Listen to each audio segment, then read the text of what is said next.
All right. I believe we're live. We are.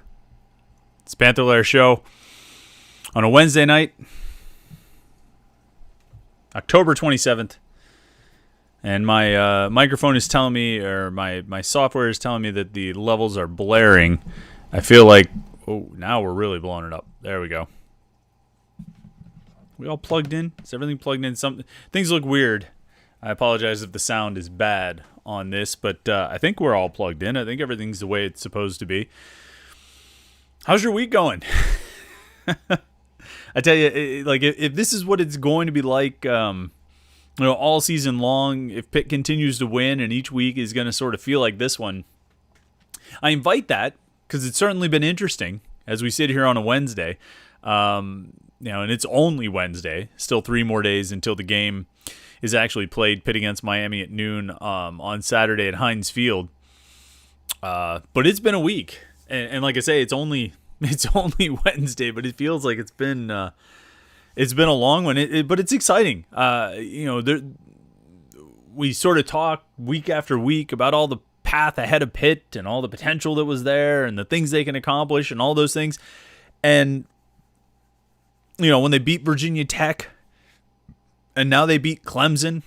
And we say, well, they're continuing to accomplish those goals and move further down the path toward the bigger goals, toward real opportunity, which is what's kind of before them. And like I say, it makes the weeks really interesting. I was just looking at Panther-Lair.com. I was looking at the front page and looking at kind of like headlines and looking at the content. I mean, like, it's just like content is just flying off the shelves right now at Panther-Lair.com, and that's not just to like tout the site and or anything like that, but it's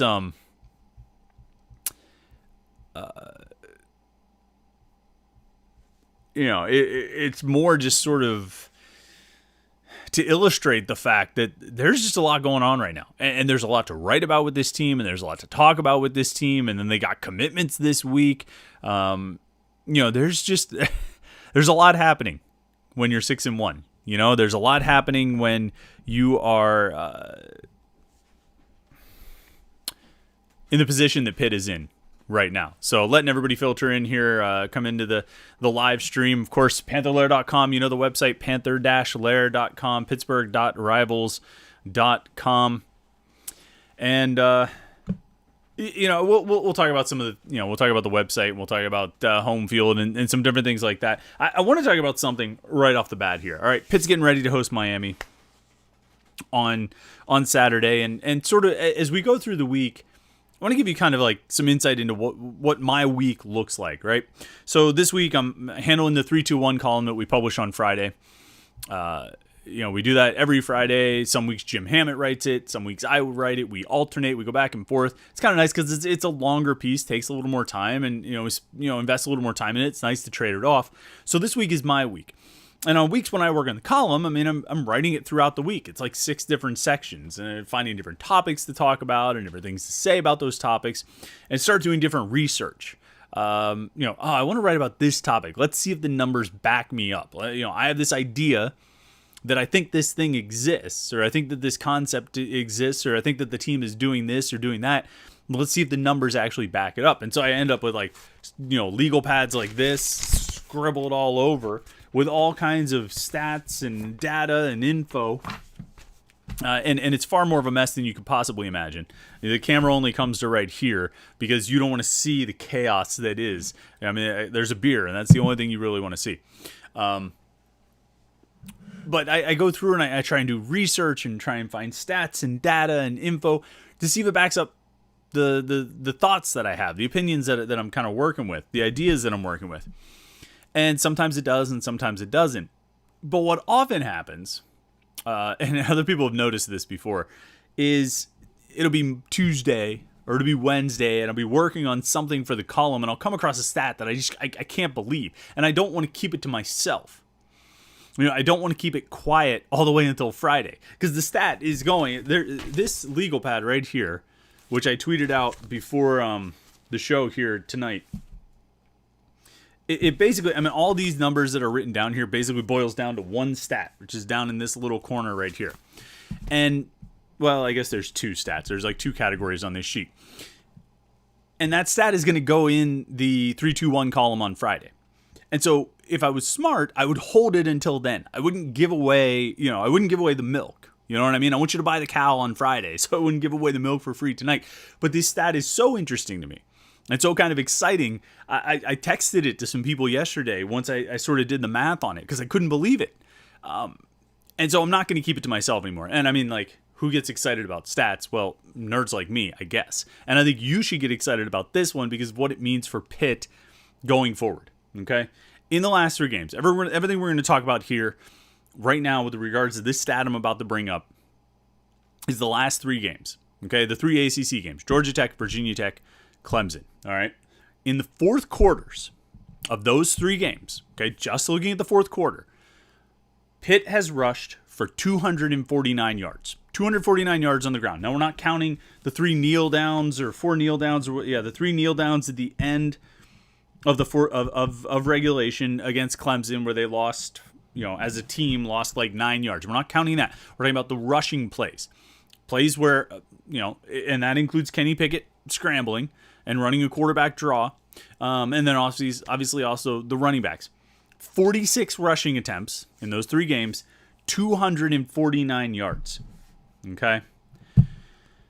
That's a lot. But I think I can make those numbers even more impressive for you. Divide that by 3. Okay? The 249 combined rushing yards from those 3 games equals an average of 83 rushing yards per game in the fourth quarter. In their 3 ACC games this season, in the fourth quarter, Pitt has averaged 83 rushing yards. 83 doesn't sound like a big number. I don't know if you can put it in the right context of what it means to rush for 83 yards in a quarter. Is that a lot? Is that a little? It seems like a lot. How much is it really? Well, a team that averages 83 yards per quarter, if you extend that over an entire game, that works out to 332 rushing yards per game. So yeah, 83 yards in a quarter is a whole freaking lot. And that's what Pitt has averaged over the last 3 games in the fourth quarter. Now we're going to take that stat and go even further, okay? Because the story, all right, we're actually not going to go further with the numbers, but the story in that stat is that against Georgia Tech, Virginia Tech, and Clemson, 3 ACC games, 2 of them on the road, and the other one, the game at home against the number 2 scoring offense in the country. One of the best scoring offenses, scoring defense. One of the best defenses in the country, right? In those 3 games, for the first 3 quarters of each of those games, Pitt came out and threw the ball like the number 5 passing offense in the country, which is what they are. And when they got to the fourth quarter, when they were holding a lead, 30 points at Georgia Tech, 21 points at Virginia Tech, 17 against Clemson. When they got to the fourth quarter, they took their number 5 passing offense in the country, set it aside, flipped a switch, and became a 300-yard per game rushing offense. The kind of offense that averages 300 yards per game on the ground. But think about that for a moment. This team right now, what they've done in their 3 ACC games, their 3 conference games, 2 on the road, 1 at home against Clemson of all teams. They went from doing what they should be able to do as the number 5 passing offense in the country, and then when they got a lead, when they had a lead going into the fourth quarter, they sat on it with such effectiveness. And they were so good at taking the air out of the ball that they were running it as if they were a team that could average 330 rushing yards per game. They went from one of the best passing offenses in the country, flipped a switch and became one of the best rushing offenses in the country. And this is not, it's only 3 games, but it's 3 Power 5 games. It's 3 conference games. It's 3 ACC games against, Georgia Tech's defense probably isn't very good. Virginia Tech's defense just gave up 41 to Syracuse, but they looked pretty good. Clemson's defense certainly is legit. But even if you want to make the level of competition argument, the reality is they're playing Miami, Duke, Carolina, Virginia, and Syracuse. I think Syracuse, out of all of them, ranks, I think, 60th nationally in scoring defense, and the others are all below that. I think Virginia might be number 73, and the other three, Carolina, Duke, and Miami, are outside the top 90 nationally in scoring defense. You could make a claim about the level of competition they've faced thus far in the ACC. My counter to that would be, it's not going to get all that much tougher defensively. It all comes back to this offense for Pitt in 2021. And this offense for Pitt has not been stopped. And you could say, well, they only scored 27 points against Clemson. You'd be wrong, because actually their offense only scored 20 against Clemson. But at any point, after the first quarter, at any point, did you feel that that offense was not in control of the game? You could say, well, they only scored 28 against Virginia Tech. Again, was there any point, once the game got going, where you thought Pitt's offense was not in control of the game? And they went to Georgia Tech in the ACC opener and dropped 52. This offense, I don't want to say it's unstoppable. I don't want to say it can't be stopped. I don't want to say nobody's ever going to have success against them. You can have a bad day. I don't see this offense in the next 5 regular season games having more than one bad day. I think one bad day is about the ceiling for this offense, and I'm not entirely convinced that they have that one bad day. I don't think they lose focus. I think Kenny Pickett keeps that locked up and makes sure guys stay focused. I think they've got a lot of redshirt seniors on the offensive line that can do that as well. I think they've got a lot of veterans on this offense that can keep it locked up and keep the focus in line. And they've got playmakers on this offense. Jordan Addison, who is, as Pat Narduzzi said, quote, very questionable for Saturday's game against Miami. Izzy Abanikanda as well, being very questionable. But beyond those guys, you've got Taysier Mack and Jared Wayne and Jalen Barton and Shockey Jacques-Louis. Those guys can make plays at receiver, not to mention Lucas Krull and Gavin Bartholomew. And a running back, Rodney Hammond, in the last 3 fourth quarters, those stats, you want to break them down a little bit more, 16 carries for 109 yards in those 3 games. And actually, he only did it in 2 games because he didn't play in the fourth quarter against Virginia Tech. He didn't play at all against Virginia Tech. So Clemson, 11 carries for 66 yards. Georgia Tech, 5 carries for 43 yards in the fourth quarter alone. Rodney Hammond comes in on the first play of the fourth quarter against Clemson and goes 18 yards on his first handoff. His first play of the game. This kid's legit. This kid is a big-time running back, and he can play at this level. And he just did it against Clemson's defense. He went 18, 4, 3, 10, 13. That's how his first 5 carries went against Clemson, who was in a position in the fourth quarter where they're trailing by 17, and they need to step up. They need to get a stop. They need to stop Pitt from running the ball, and they can't stop this freshman. This offense has the weapons. They've got an offensive line that's blocking its collective tail off.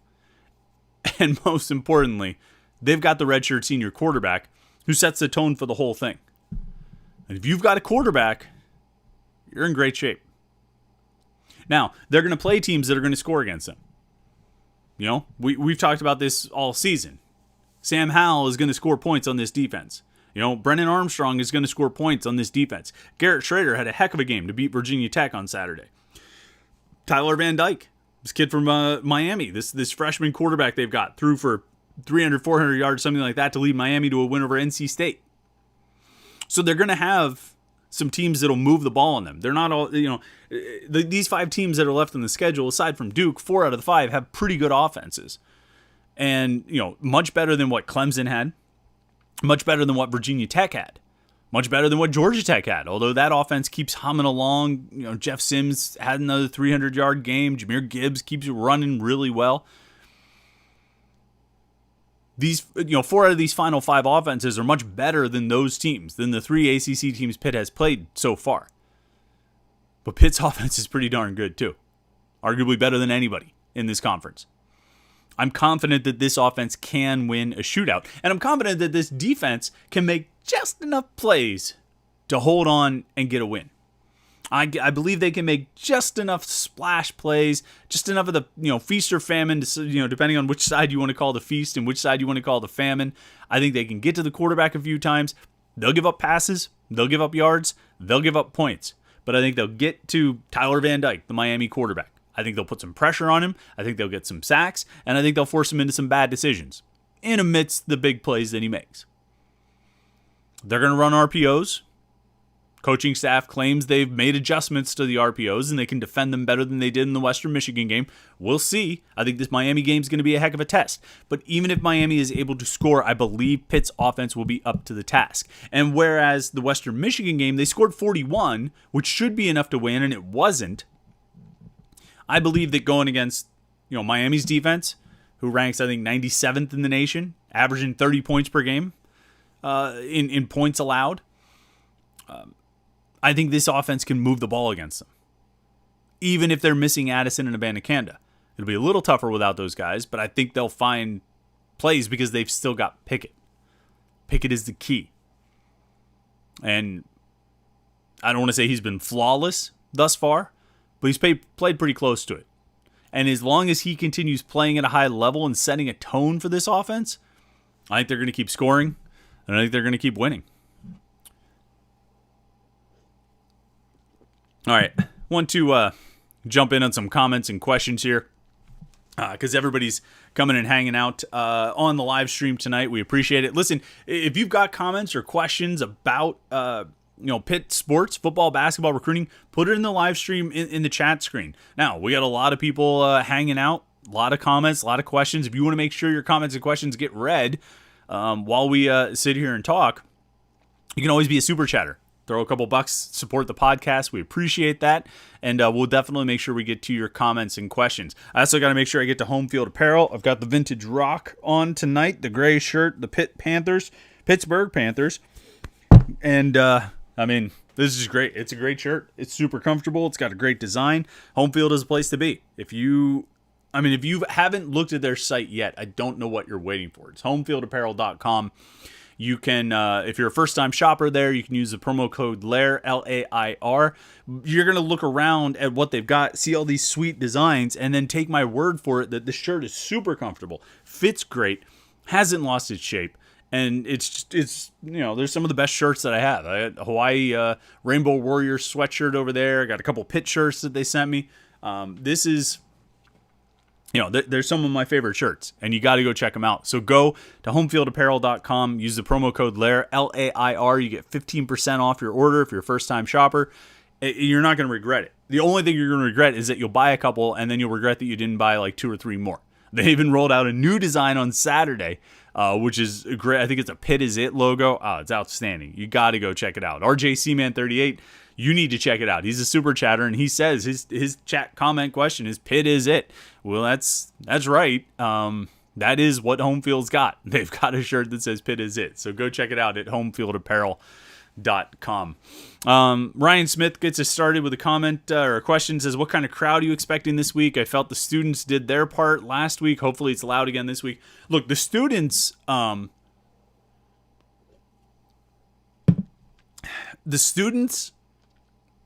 have been legit all year. The students are so reliable. The students do a great job of showing up at football games. I don't think I've ever had any complaints about the Panther Pitt. People talk about them leaving games early or this or that. Whatever. They're there cheering on the team. And, I give the students a lot more credit than I give the adults, so to speak. You need to get more of the adults into the stands. They ended up announcing 60,594 last week. It was a great crowd. It was a great atmosphere at Heinz Field. I don't think they're going to have that number, but look, man, if you can't be motivated to go to the game when Pitt has this much going on, when they've got this much going for them, and they, are succeeding like this, and they've got so much in front of them, they've got so much potential to continue to succeed and really achieve at a high level. I don't know what else would motivate you. You can get tickets. You can get them probably for a reasonable amount. I don't know what the weather's going to be like. I guess the last thing somebody said it was going to be raining, but an hour later somebody said it's not going to be raining. I don't know what the weather's going to be like. I probably couldn't be convinced to sit in a rainstorm at a football game. I would kind of be with you on that. But if the weather's pleasant, and by pleasant I just mean it's dry. Cold is one thing, wet is something I can't really. I don't think I could do the wet. I could do the cold. If it's cold out, all right, I could go to a game. But wet, yeah, that'd be a tough sell. So as long as it's not raining, there should be 50,000 people there. I don't know why there wouldn't be. There's too much on the line for Pitt here, and the fans really should show up. But total credit to the students. I know you guys will be there again, no question. Logan Hartnett says, too young to have ever gone to Pitt Stadium. I was born in 1997, but I imagine this past Saturday and this Saturday resemble old Pitt Stadium. It was old school rowdy. It's one of the great fallacies, Logan, honestly, that Pitt Stadium was always sold out and packed. It wasn't. Pitt Stadium didn't have constant sellouts, even though it was on campus. Pitt fans are always going to be motivated by the success of the team.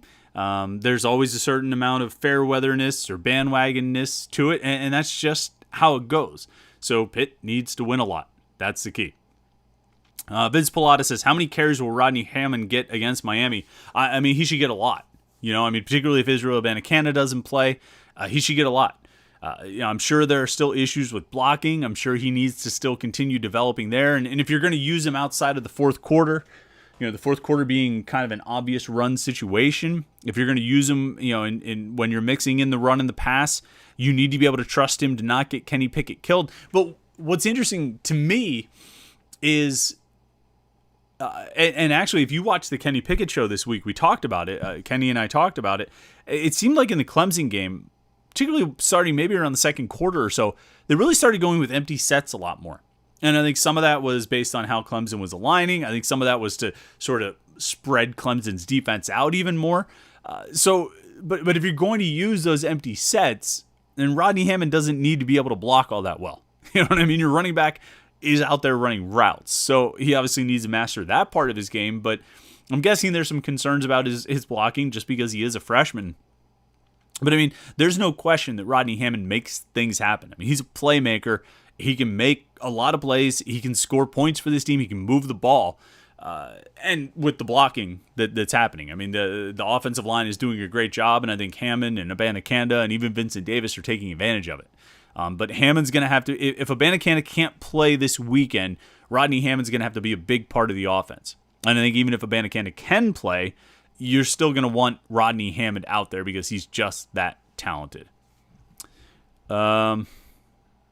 Homer Simpson says, my only complaint through last week was Pitt fans don't know how to tailgate. He showed up trying to walk the parking lots, was turned away by all tailgates. I don't know anything about that, Homer Simpson. I think, maybe you just need to be more polite. Maybe you need to offer people a few bucks to tailgate with them. I don't know. Kyle Peterson says, definitely glad we have Miami, North Carolina, and Virginia at home. Hope we can get crowds like the Clemson game moving forward. Yeah, I think that would be crucial, and it's good to have those games at home. I don't disagree with that at all, though they've played pretty well on the road too. Their only loss this season is at home. I think if you can get a good crowd, you're playing against a good offense, the crowd can potentially impact them, particularly this weekend. It might be huge this weekend. When you've got a freshman quarterback playing for Miami, I think Randy Bates is going to try and mix up the defenses, give Tyler Van Dyke some things he hasn't seen yet this season. And obviously that's going to be, the crowd can impact that. The crowd can make life difficult for a freshman quarterback. And so that could be huge this weekend. When Pitt's playing against Miami, you're just going to need a few drives where you make stops or force them into a bad decision. Getting a false start because you're getting too loud and you can't hear the cadence. That's a good way to impact it. That's a good way to impact it. So the crowd certainly could be counted on for that. Chris Kramer says, is there any recourse Pitt has in the cheap shot on Izzy Abanikanda at this stage? After watching again, that play was very violent and late. Yeah, it was absolutely a cheap shot, and it was the second one. I think there were multiple cheap shots on Izzy Abanikanda, similar plays, but the one that seemed to have knocked him out was absolutely a cheap shot. I don't think there's anything Pitt can do about it at this point. There's nothing Pitt could do about it on Saturday. They had to, I know they complained, but the refs needed to call that. They needed to call, a targeting or an unnecessary roughness. I don't know if it was targeting, but it was a cheap shot. and it knocked him out of the game. Kyle Peterson says Mel Kiper has Kenny Pickett as the number 1 quarterback in the NFL draft. Love to see the recognition for Kenny. Yeah, it's wild. I mean, that's we've seen enough Mel Kiper draft projections that don't end up being and don't end up panning out. But I don't think I don't know what to make of that. All I can say is that if Kenny keeps playing at the level he's at and keeps himself in that position on the draft boards, it's going to be really good for Pitt and Pitt's chances of success over the next 5 games and whatever comes after that. Let's see here. Coaster King, thoughts on Pitt's chances with Samuel Okunlola? That's a 4-star defensive lineman in the 2022 class. Took an official visit to Pitt last month, I think September. I forgot what game he was there for. Western Michigan, maybe. And he kind of came back on everyone's radar this week, or actually today, Wednesday, because he tweeted out photos from that visit. He wasn't on campus this past weekend. He tweeted out photos from that visit. It sounded like the visit went well, but he's a tough kid to get a read on. Okunlola keeps things pretty quiet, so it's hard to really get a sense of where he's at with recruiting. But they're battling for him. They got some new commitments this week. We'll talk about them in a second. I want to get to a few more questions here before we do that. But Samuel Scalzo says, I wasn't too surprised to see A.J. Davis. I thought he would have left before this year, and I'm surprised Sibley is still around. Hopefully he's the only midseason transfer. Eyes on the prize. Yeah, the A.J. Davis news I figure we should discuss. He announced that on, what day was that? Monday? Tuesday? Something like that? I'm losing track of my days here.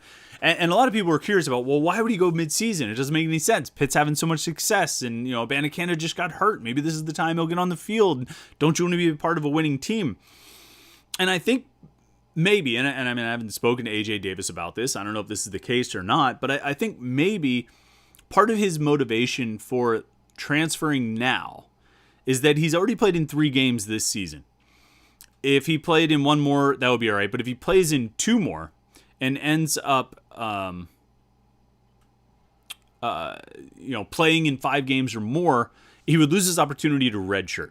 So right now he's here as, a 5th-year senior who's a super senior because he played in the last 4 years, right? But if I understand it right, if he plays in 4 games or less, he could actually apply a redshirt to this year and have another year of eligibility for next season. I think it's possible that A.J. Davis decided to go before he ended up playing in that 2 more games and then losing the redshirt, because once he loses the opportunity for a redshirt, he would have no more eligibility after this season. So if he wants to play another year, he can't play any more games this year. He can play 1 more game this year. He can't play more than that. And maybe he felt like that was possible to happen at Pitt, and so he wanted to get off the team before he ended up going into a game. That's my hypothesis on it. I don't know. That's my theory on it. I don't know if I'm right or wrong about that. Like I say, I haven't spoken to him, but it would make sense if he wants to play another year. He can't play in more than 1 more game this season, or else he'll blow the red shirt, and he won't be able to use that super senior year for 2022. So good luck to him. But I mean, obviously, he got passed up. He was hurt for a little bit, and that's why he missed time early in the season. But he got passed up. Israel Abanikanda is a better player. Rodney Hammond is a better player. Vincent Davis had already passed him on the depth chart. And so, if you're a guy like A.J. Davis and you're looking for an opportunity to play at least 1 more year, potentially try to make your case as a pro or something like that, it probably wasn't going to happen at Pitt.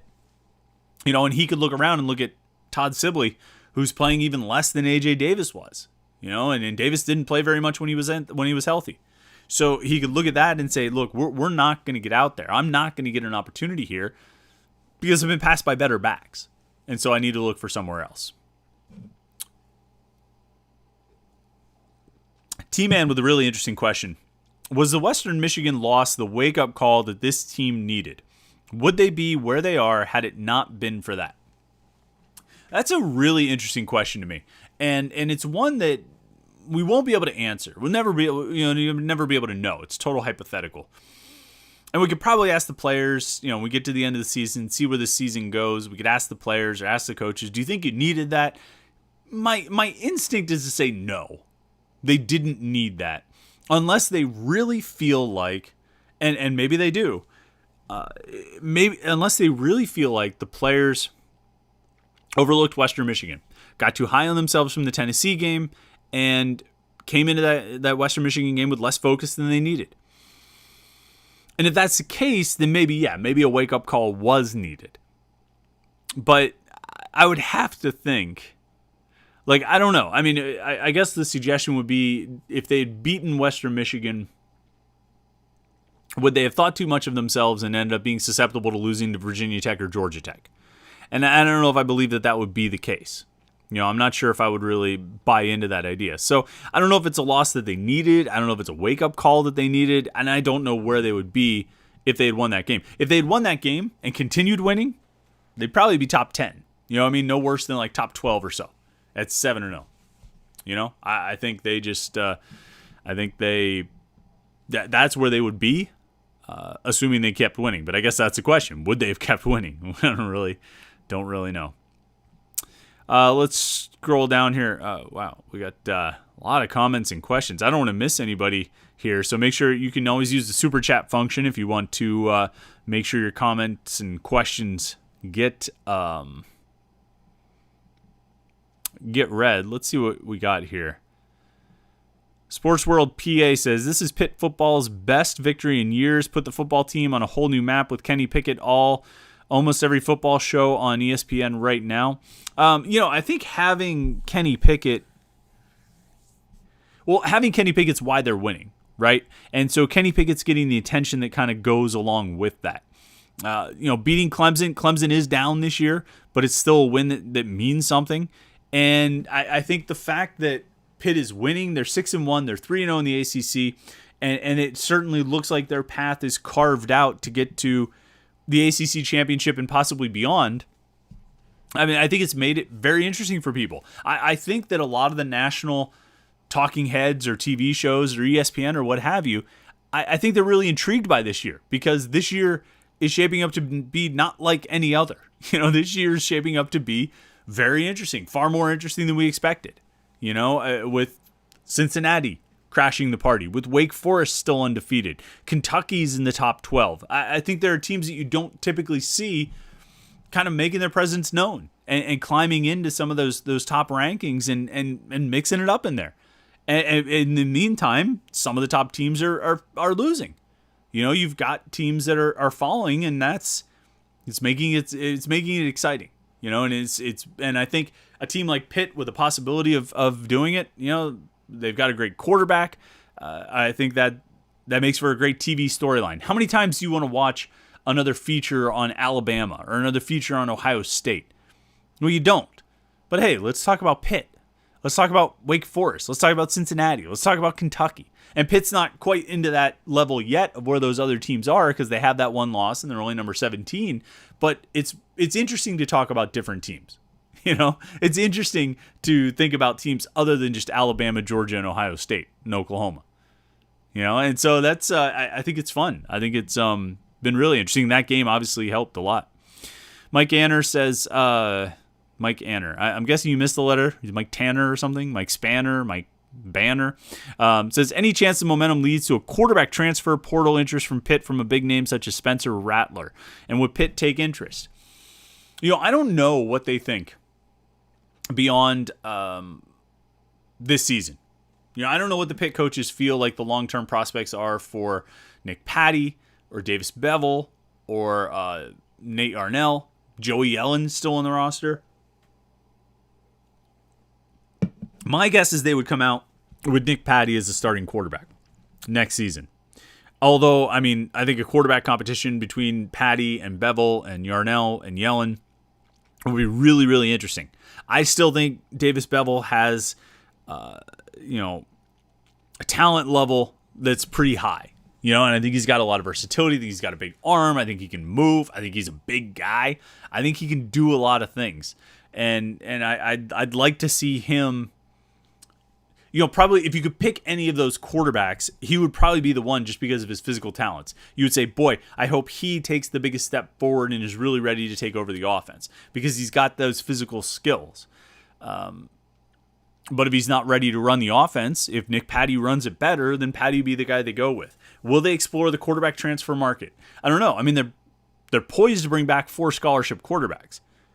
They haven't signed anybody in the 2022 recruiting class. I'm guessing they won't. I mean, they could find somebody late that they want to bring in.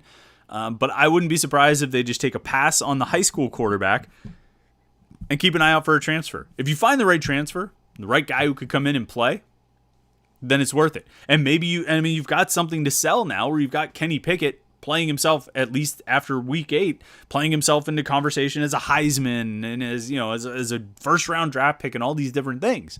Well, that all reflects pretty well on Mark Whipple and Pitt's offense. And so you should be attractive to a high profile transfer quarterback. Particularly if Pitt then, they have all the offensive success, but as a team, if they can move into that next level in the postseason, then, you should be attractive. Especially, you'll have all these weapons coming back and Jordan Addison and the running backs and Gavin Bartholomew and these guys. You have a lot to attract a transfer quarterback if that's the route that you want to go. But then if you do that, you're probably running the risk of losing a few of your quarterbacks to transfer. So we'll see. 404 Strang says, when Kenny announced that he was coming back next year during the middle of a live stream, did you ever think he would end up taking such a huge step forward this year? All right.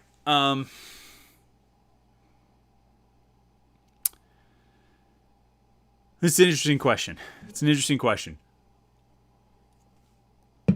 Before the season, and I'll be honest, I was fairly convinced that we knew who Kenny Pickett was. Before the season started, and I probably said it here on the podcast, I said it on radio interviews when people would have me on, I probably wrote it in the 321 column or talked about it on the message boards at Panther-Lair.com. I felt like we knew who Kenny Pickett was. We had seen him for 4 years. 3 years of that as a starter. Saw him in a lot of different circumstances, playing a couple different offenses. Thought we knew who he was. Played with different receivers, different running backs, different offensive lines, a bunch of different settings. And I thought we had a pretty clear idea of who he was. I wasn't really sure, and I've said this before, that I think the thing that improved the most this season, and maybe I feel like this is the thing he improved the most on because it's the thing I questioned the most about him prior to this season, was his pocket presence and his awareness and his ability to feel the pressure and know when it's coming but not overreact to it coming, because it just felt like he was escaping the pocket too soon, that he could have hung in there a little bit longer, that the pressure was coming but it wasn't quite there yet and he didn't need to go, and he would fire those fastballs because the pressure was getting to him, and I felt like he just didn't handle it well. I felt like he didn't have a very good pocket presence, pocket awareness. And there was a part of me coming into this season that sort of felt like, man, that's just who he is. It's not really going to get better. But it has. And it's due to maturity, or it's due to growth, or it's due to comfort level with the offense, or it's due to the offensive line improvement, or the weapons. His receivers and tight ends aren't dropping every pass he throws anymore. I think there are a lot of factors that go into it, but he has made such a big step forward in that department. Now, I knew last December, and you're right, we were here on a live stream when, I got a little notification on my phone or something. Kenny Pickett tweeted, 1 more year. And we're in the middle of the live stream, and I'm sitting here, I'm saying, guys, Kenny Pickett's coming back for another year. And I knew that was better than the alternative. I felt like that was better than having to go to Nick Patty or Davis Bevel or Joey Yellen or whoever it was. I didn't think it would lead them to the heights that I didn't think it would lead to the number 5 passing offense in the country. I didn't think it would lead to a team that would at one point in the first half of the season lead the country in scoring. I didn't think it would lead to their offense being as good as it has been. I thought it was a better option than the alternatives, but I didn't think it would be this good. So no, to answer your question, I did not think he would take this significant of a step forward this year. It's been remarkable. Yeah. Charles Tomarello says, Chris, question. If Kenny Pickett runs the table, would having him on your show weekly be one of your crowning achievements in covering Pitt football? I don't know about crowning achievements. Somebody asked me the other day, what's the best article you've ever written? I was at a bar, and I had a few drinks. This guy had a few drinks. We're, just talking. Friend introduced us. A mutual friend introduced us. And so we're chatting there, and he's telling me about what he does, and I'm telling him about what I do. And he's like, what's the best article you've ever written? I'm like, I don't know. He's like, yes, you do. What's the best one? You know it. You know there's an article. You finish it up, and you're like, man, that was awesome. I killed it. And I'm like, I don't know. I can't really think of anything. It's just day-to-day work grind. I can't really think of like crowning achievements in my job covering Pitt. I've been covering Pitt since 2005. That was the first season I covered, the first Pitt football season I covered for Panther-Lair.com. So 16 years, 17 seasons, whatever it is now. I can't think of a crowning achievement. You know what I mean? I can't think of one article that stands out. I can't think of one thing I've done on this job that I really, you know what I always think about? I'll tell you this. This is funny. It's something that probably only like is notable to me. But somewhere around like 2006 or 2007, right? I had a little camera, and I would like shoot photos at practice. I would do practice slideshows. People love photos. They always love photos. And like the newspaper, this was Dave Wanstead was the coach, and we're able to be there for the entire practice. And newspapers would send their photographers, and photographers would ask the reporters, hey, who are you writing about today? Oh, we're writing about number 10. Okay, snap 2 photos of number 10, and that's it. The photographers are gone. I'd be standing there the whole practice taking pictures, right? And one day I realized my camera, this is 2006, 2007, I realized my camera, a little point and click thing, had a video function as well. I was like, well, Dave Wanstead talks to us every day. I'm going to do a video of this. I'm just going to put the video up. I'm putting on our Vimeo channel. I'm going to start a Vimeo channel. I'm going to put the video up and let people watch the Dave Wanstead press conference, the whole thing. And it's just a little pre-practice briefing, 6-7 minutes. Watch the whole thing every day. Because the news stations would come in there and they'd play like a 10-second soundbite or something. I'm going to give people the whole thing. And I started videoing every pre-practice briefing. There's a couple TV cameras there. None of the other reporters are doing anything like that. Now, and I don't know if I would count this as a crowning achievement, but I do think about it from time to time. Now, you go to any Pitt press conference or practice briefing or post game, everybody's got their cell phones up like this, taking video of the entire thing. I'm a GD pioneer, man. And we were doing it first at Panther-Lair.com. But I mean, is that the crowning achievement of my time covering Pitt football? No, I don't know what my crowning achievement would be. I don't have a crowning achievement. I would say that as it relates to the Kenny Pickett show, I just feel remarkably lucky. I was really grateful that Kenny agreed to do the show from the start, because I thought it would be great. We'd be documenting this guy's senior year at Pitt. His fifth year senior. He makes the decision to come back. He's going to play another year at Pitt. He's coming back to try and accomplish these goals. This is going to be great. We're going to document this more closely than you would get with regular weekly press conferences. This is going to make for great content. So I was already like really hyped about it. It's just sort of my good fortune, and I mean, it's more Kenny's good fortune than mine, but, I just got lucky that it so happens that the guy that we're documenting going through his senior season after 8 games is being talked about as a Heisman Trophy candidate. He's thrown 23 touchdowns and 1 interception. I got really lucky, and so I wouldn't call it a crowning achievement, but it's pretty exciting, and I think it's a nice thing for the site, and I think a lot of people are really enjoying it. I know I'm enjoying it, because Kenny's a smart guy, an interesting guy, and it's fun to talk with him every week. So, I don't know about crowning achievement. I don't usually go for grand statements that big, but it's definitely been fun. It's been a lot of fun. RJ Seaman38 says, as Pitt wins nationally, Western Michigan looks more and more like an outlier, and since it was early in the season, the sting will fade. Yeah, I think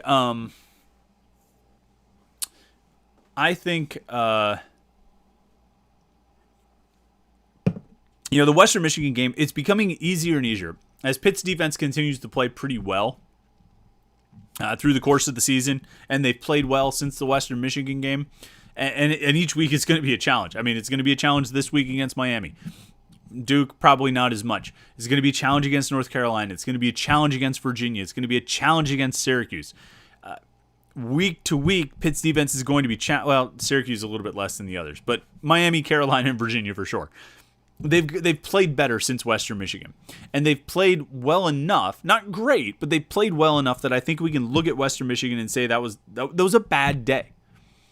It happens. You have bad days sometimes. And, when you only have 12 games, if you have a bad day, that really stands out. But it does happen. And I think we can look at that game, and it's a bad day for the players, a bad day for the coaches, a bad day for all parties involved, but a bad day. And not necessarily reflective of or indicative of who they really are. Which I think they've shown over the course of 7 games in 8 weeks. They had one bad day, and they've had 6 really good days. Really good days. Days where they look like they can compete on a really high level.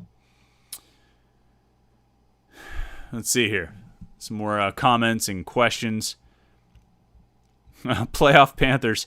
Most likely to happen. Kenny Pickett in New York for the Heisman. Jordan Addison winning the Biletnikoff. Pitt winning out the rest of the season, or ACC champs? Well, that's a good question. All right. So, let me think here. So, I don't think Jordan Addison's going to win the Biletnikoff. I don't think so. I think he's right up there near the top in receiving touchdowns, right? Let me bring up the stats. He's right near the top in receiving touchdowns, but I feel like his yards and receptions are lagging. Yeah, receptions per game. I don't even see him on this list. Where is he? He's 40th in receptions per game. Receiving yards per game. He's 15th nationally in receiving yards per game. Receiving touchdowns, that's where he's done his damage. He's got 11 receiving touchdowns. And, he's number 1 in the nation. I don't see it. I don't see it happening. I don't see the Biletnikoff for Jordan Addison. Winning out the rest of the season, they can and probably should beat every one of these 5 teams on their schedule. I'll tell you, I'm more confident about Pitt winning the ACC championship than I am about them winning out the rest of the regular season. If I had to predict an outcome for the next 6 games that Pitt plays, I would say they go 4-1 in the regular season and win the ACC championship. And I'm not guaranteeing those things happening. I'm not. I shouldn't even call that a prediction. But if you're asking me what's more likely, Pitt winning out the rest of the regular season or Pitt winning the ACC championship, I think it's more likely that they go to Charlotte and win. But they do it with another loss over the course of the next 5 games. And that would still leave them at 7-1 in the ACC, which would be remarkable. It would leave them at 10-2 overall, which would be remarkable. It would cause people great disdain and just depression to lose another game. But if I had to pick one event or the other, I would probably pick the ACC championship over winning out the rest of the season. Kenny Pickett in New York for the Heisman. If he keeps playing at the level he's at now, I think he'll be invited. I think he'll be invited. I don't know if he'll win, but I think he'll be invited. So what's the most likely to happen out of all of that? Probably the ACC championship. Probably, I would say. I don't know. We'll have to see. All right, super chatters coming in. Kyle Peterson says, not having Israel Abanikanda and Jordan Addison hurts, but this team is deep. They have this one circled. The Kenny Pickett revenge tour continues this week. Pitt 35-21.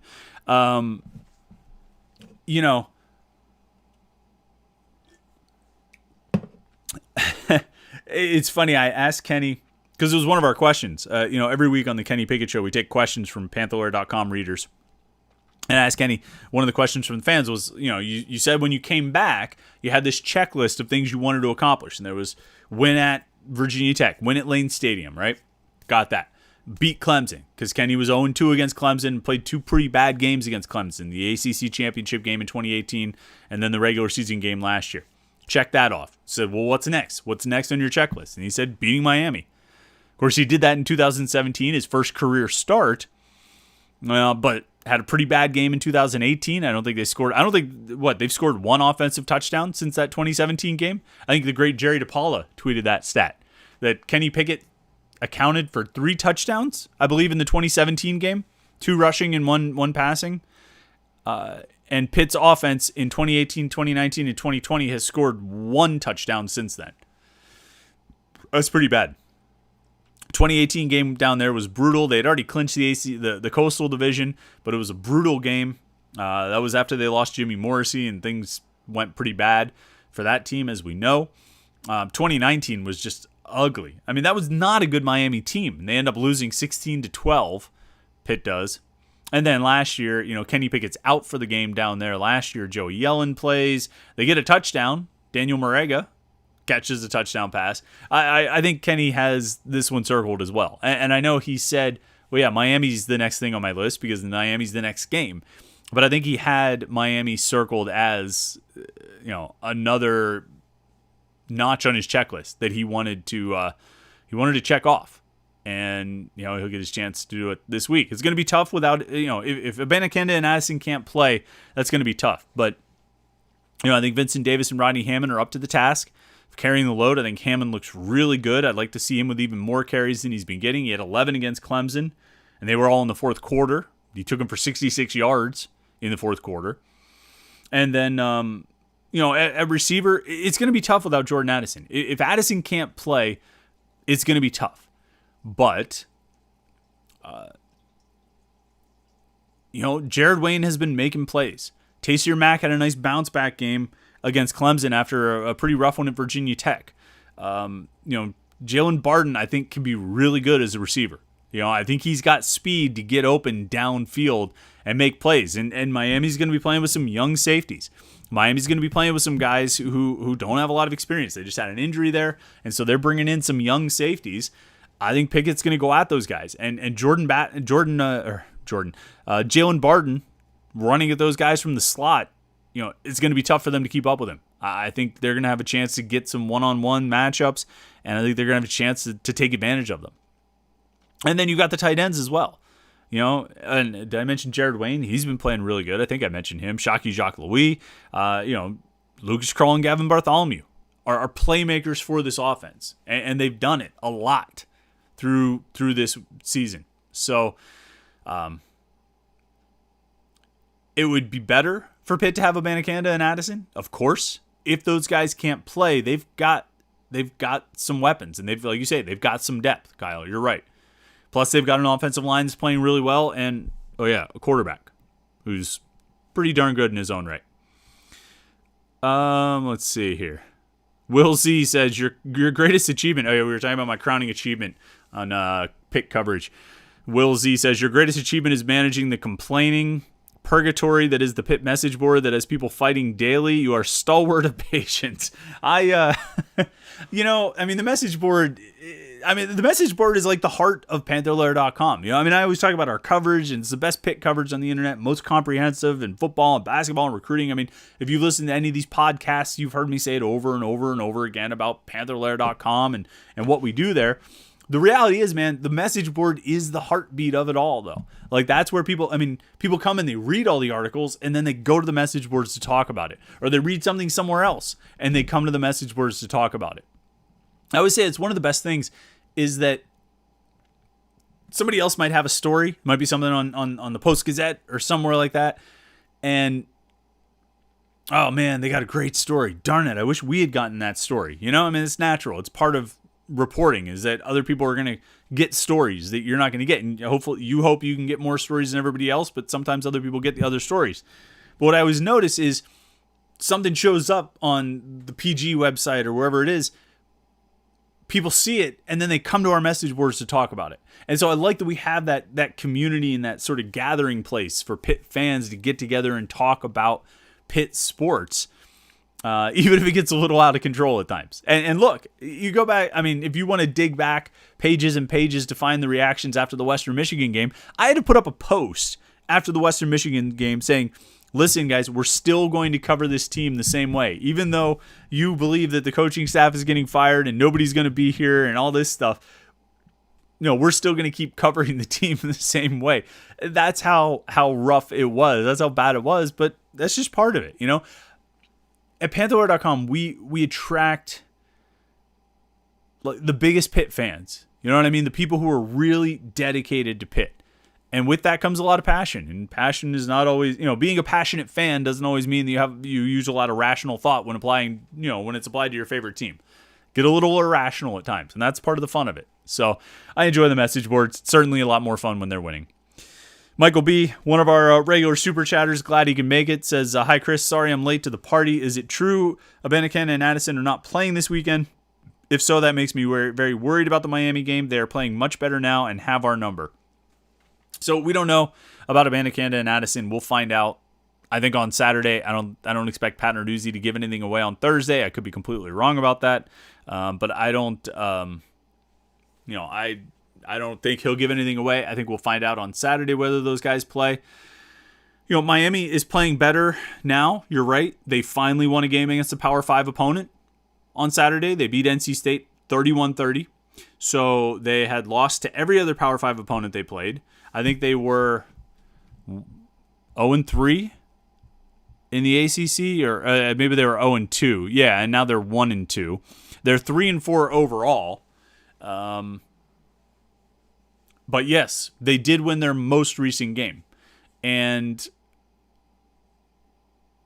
the freshman quarterback looks good, but he's a freshman quarterback. Like I said, kind of what I've said throughout this whole thing, and Michael B., you said you rolled in a little bit late, but I think Miami might make some plays. I was talking to a guy who covers Miami earlier today, and he said, yeah, they run a lot of RPOs and a lot of those slants and things like that, which can be a problem. That's a big part of their offense. All right. We've heard from the Pitt coaches that they've, adjusted their coverage and adjusted their approach to those kinds of plays. We'll see if that comes true. And you know what? I also think when you've got a freshman quarterback over there, you can do things to mess with what he's seeing. Show him things he hasn't seen from your defense on film. He's already beginning to be trying to process a ton of information. Well, make it a little tougher for him. You know what I mean? Show him some different stuff. And see if you can scramble him a little bit more. You know what I mean? Mess with him even a little bit more. And get after him and force him into some bad decisions. It's going to be a challenge, but I do think even without those guys, I think you've still got Kenny Pickett. And I think that's obviously a big weapon to have, It's tougher without Jordan Addison. It's tougher without Israel Abanikanda. But you still got Pickett. You still got an offensive line that's playing pretty well. And you've got some weapons. You've got some weapons that you can turn to. Some guys you can use.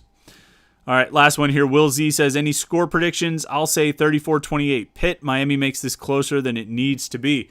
I don't know, Will Z, that actually scares me more than anything because I feel like you've been predicting a loss for a couple weeks now. I think you predicted Virginia Tech loss. I forget what you said for the Clemson game, but you've predicted losses, for a little while. You expected a bunch of losses. So not that you're like overly negative or anything like that, but I know I've seen you in the chats saying, they're probably going to lose this, or they might lose that. Tennessee, I think, or maybe Virginia Tech. So you picking Pitt to win might be a bad thing for Pitt. I don't know. Maybe you should stick with what works and stay superstitious on it. I think Pitt will win this game. I think they very much can win this game. Like I say, I think it gets harder if 3 and 2 can't play, but as long as you've got 8, you're going to be in good shape. I like how this defense is coming together. I like how they've played since the Western Michigan game. I like this offensive line and the running game coming together. And, John Bridgen points out, I forgot to mention the new commits. All right, real quick. I'll get to those guys. I can't believe I didn't. Oh, no, I was just about to wrap it up. Kyle Lewis, linebacker in the class of 2022. So he's a senior at East Orange High School in New Jersey, 6 foot, 200 pounds. Kind of fits almost sort of a Servassier Dennis kind of role, sort of that same kind of size coming in to college. He's an athletic outside linebacker. He can play a lot of spots on the defense. He's smart. He's fast. He's strong. His coach said literally he plays almost every position on the defense. So he, that's the kind of player he is. Really versatile. He's somebody Pitt has liked for a long time, and they got him to flip. He had committed to Temple in like June, but he kind of did it as a placeholder commitment. Wanted to secure a spot. While he checked out his other options. But ended up deciding that Pitt was the place he wanted to go. So I think that was a good flip for Pitt, good land for Pitt to get Kyle Lewis. And then Zion Fowler, It was the other commitment. He's in the 2023 recruiting class. He's a junior in high school right now. And Fowler is an interesting guy. He's at St. Peter's Prep in New Jersey, another New Jersey commitment. And he's a guy who was at Pitt's prospect camp in June. So I actually got a chance to see him in person at that camp. And you go to one of Pitt's prospect camps, they've got 100 guys, they've got 200 guys, 400 kids there working out. I mean, literally, it's a needle in a haystack type of situation. And you have some idea of who some of the prominent guys are that are going to be there. But for the most part, those camps are they're kind of about getting seen by the Pitt coaches, but they're also just sort of about getting coached by the Pitt coaches and maybe getting seen by the coaches from Robert Morris, maybe, or Slippery Rock, or Dartmouth, or someplace like that. But when you watch, every now and then there's somebody that's just at such a high level that you say, whew, look at that guy. And Zion Fowler was that guy at Pitt's prospect camp this summer in June, where I watched him and I said, this kid's a stud. Have they offered this kid? You know what I mean? They need to offer this kid. And by the end of the camp, they did offer that kid. And then he committed this week. He's a stud receiver. He's not a big receiver. He's kind of built a little bit like Jordan Addison. And it was funny because it turns out at the camp, Jordan Addison was there helping Brendan Marion work with the wide receivers.